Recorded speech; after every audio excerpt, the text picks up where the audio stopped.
Hi, it's Lynn, your adulting coach. I've noticed that sometimes when I'm stressed, I might attack. And I've noticed this happen in my family as well, with some of us more than others reaching for this strategy to make ourselves feel better.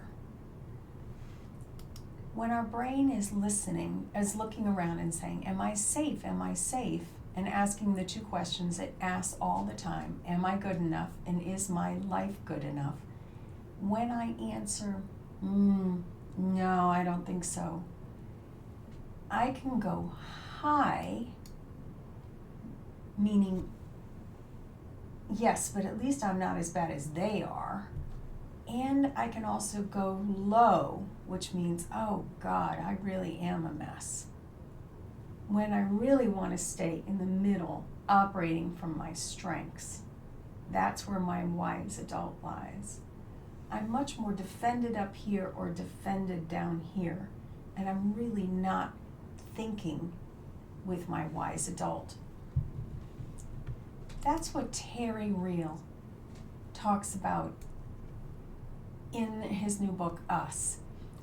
He's been a psychologist and therapist for nearly 40 years, and he argues that as psychologists, we have done well dealing with, the psychology department has done well dealing with shame, but not so well with the other side of low self-esteem, which is grandiosity.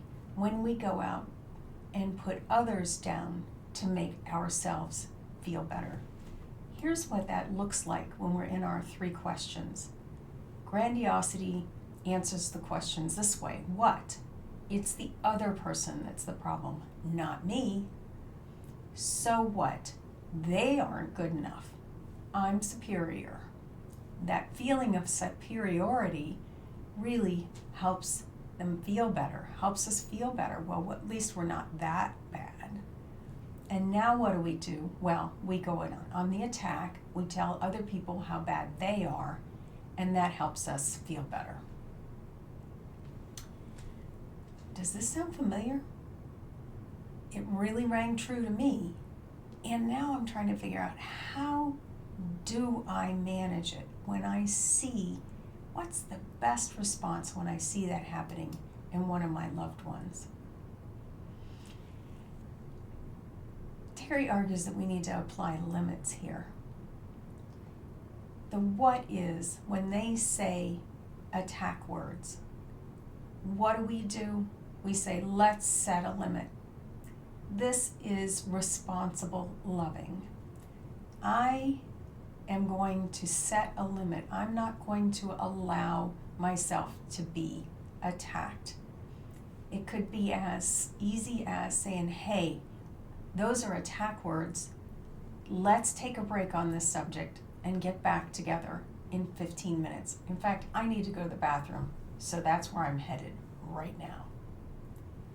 This time out gives us both time to recalibrate. Take deep breaths. Be, centered back in our body and noticing what's going on inside there when we are feeling defensive or where we're feeling the need to defend ourselves. We come back after 15 minutes and say, okay, let's go out at that again.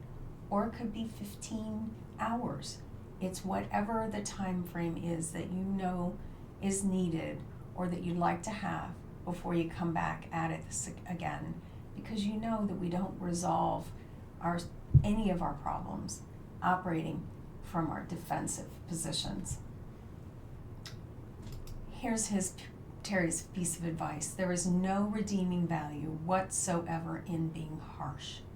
Harshness does nothing that loving firmness doesn't do better. We're firm. We will not be attacked.